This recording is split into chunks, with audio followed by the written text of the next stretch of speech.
Bonjour à tous, c'est Paul Dam pour vous présenter aujourd'hui un savant sujet sur les bactéries, encore une fois, qui pourraient engendrer du stress.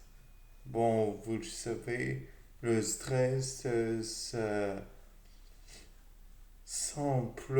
c'est produit naturellement. Il y a des glandes que l'on appelle les glandes surrénales qui agissent pour produire du cortisol, et ce cortisol permet une libération de bon nombre de réserves qui sont à disposition, que ce soit des réserves lipidiques ou des réserves glucidiques, peut-être protéiques, enfin une somme de sources d'énergie euh, qui pourraient être peut-être détournées au profit de certaines bactéries. Je ne sais pas.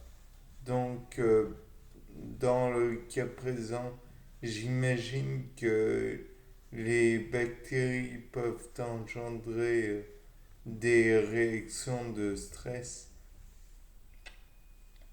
et donc provoquer indirectement la sécrétion de cortisol. Bien sûr, pour obtenir les réserves énergétiques dont je viens de parler, mais en plus, comme on va produire énormément d'énergie, on va chercher à obtenir beaucoup d'eau.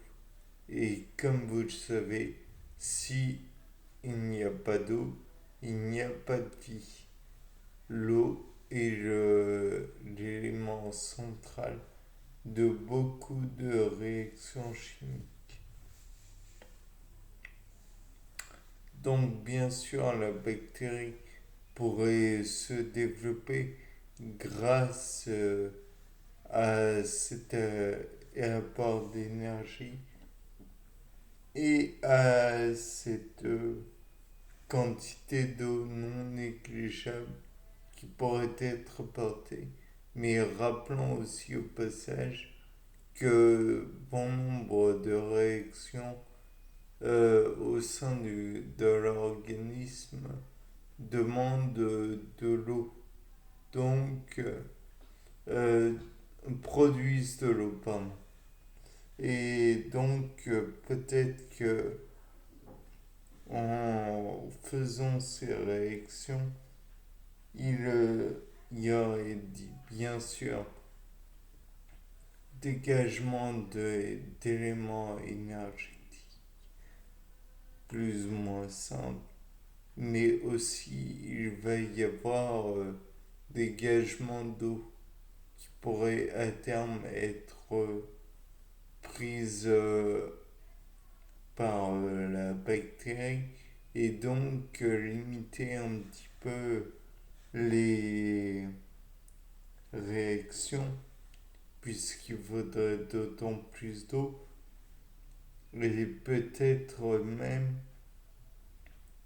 que cela ferait mal fonctionner l'organisme et stopperait celui-ci en plein milieu de réactions chimiques qui seraient à la base indispensables mais qui seraient détournées peut-être par la bactérie. Peut-être que celle-ci, lors de la glycolyse, empêcherait la formation de fructose 1-phosphate ou de fructose diphosphate ou de phosphoénol pyruvate ou que sais-je encore. Et donc ferait que les réactions augmentent et doivent être contrecarrées, puisque vous savez, dans les réactions de la glycolyse, il y en a au moins trois qui demandent à être contre contournées pour être réversibles. À savoir par exemple donc du pyruvate au phosphorinol pyruvate, il y a une réaction irréversible. Mais là n'est pas la question. Nous ne sommes pas en biochimie. Cette matière m'est indifférente. On va toujours dire qu'en la bactériologie est la seule voie qui m'intéresse dans les deux. Peut-être que cela forcerait à manger plus d'éléments hydratés, donc des légumes par exemple, ou que sais-je encore, qui contiennent eux-mêmes une certaine quantité de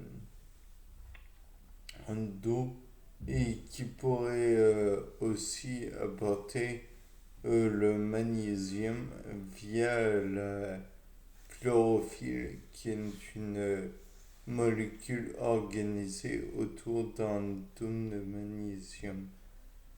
Chaque chose est possible, chaque chose peut se réaliser. Et donc, si il y a une possibilité pour que la bactérie puisse aussi produire du cortisol ou faire produire du cortisol en mettant par exemple un, comment dire, en produisant ou faisant produire par l'organisme des, des genres d'inhibiteurs au cortisol et empêchant ainsi la réception de la molécule en question. Et donc peut-être que le cortisol s'accumule. Peut-être que il ne peut pas y avoir de réponse et donc le corps subit nombre de problèmes, dont celui du stress et de l'hyperthermie et augmentation du rythme cardiaque. On va en somme, cela met en grand danger la survie de l'individu concerné. Et peut-être même que l'on peut envisager le fait que, comme cela,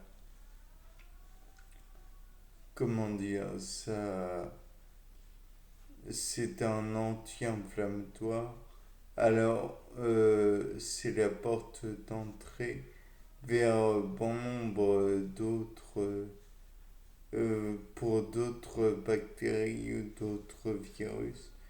Et il n'est pas possible de faire appel aux défenses immunitaires de l'organisme.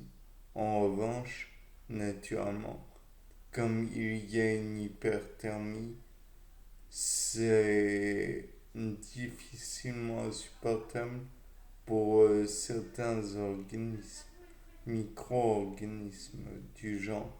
Les bactéries ne vont peut-être pas aimer. Les virus, quant à eux, ils sont non vivants. Donc on peut dire que peut-être ils vont mieux vivre. Bien, c'était pas le thème.